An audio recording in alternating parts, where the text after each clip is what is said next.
Hello guys! Welcome ulit sa aking YouTube channel, Wayne16. For today's video, i-share ko kung paano gumawa ng pen sleeve step by step na using Microsoft Word.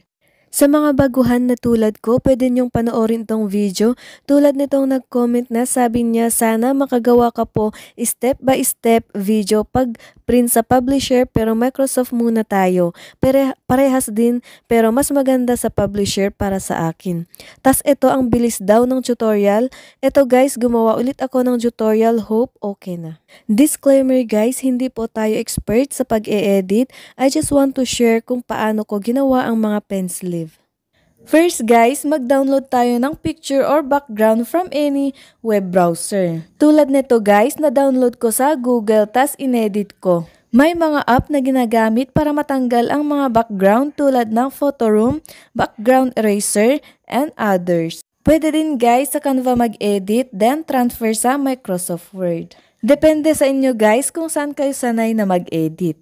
Pagkatapos ko i-edit guys, then itra-transfer ko sa aking laptop. Kasi dito ako sa cellphone nag-e-edit. Pwede din guys sa laptop para diretso print. Sa mga nagtatanong kung paano ko na i-transfer sa aking laptop, ito po ang ginamit ko, charger cord. Isaksak ito sa laptop. Then ito sa cellphone. Open Microsoft Word. Ayusin natin, A4 ang size kasi A4 ang aking photo paper. Sa margin na iset ko ng 0.5 cm lahat, tas naka-landscape. Next, click natin ito, tas hanapin ang model name ng ating CP. For example, Samsung or Vivo, then click. Hanapin guys yung photo na na-download or na-edit natin, then copy, just right-click sa photo, then copy or Ctrl-C. Back, then paste natin sa Microsoft Word. I-adjust ang size. Ang size ng pen sleeve is 6.35 cm by 17.78 cm. Nasa inyo guys kung anong size ang gusto nyo. Maglagay ako ng Happy Teacher's Day. Bahala na kayo guys na mag-edit, mag-insert ng text or photos. Itong mga background tas ibang design guys ay may nag-upload sa Facebook for free na gamitin.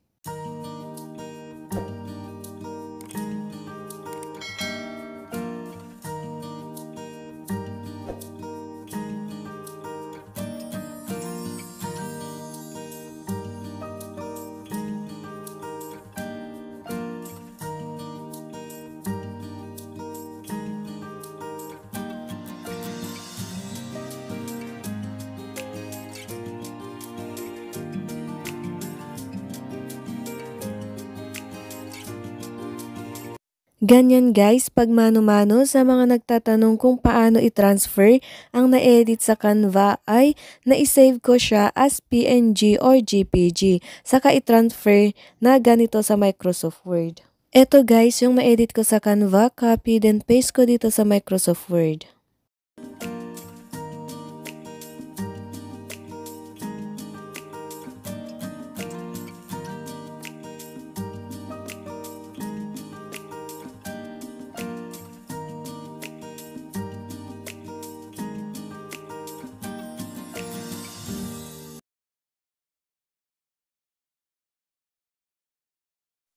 Pag okay na guys, pwede na nating i-print. Ang ginagamit ko na photo paper is QUAF Glossy 200 GSM A4. Bago ko i-print guys, pinapalitan ko ang color correction. Dito guys, glossy, then high. May video ako guys about dito, color correction. Pwede nyong panoorin.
So yan guys, thank you for watching and please don't forget to subscribe and click the bell button para updated kayo sa next nating tutorial video.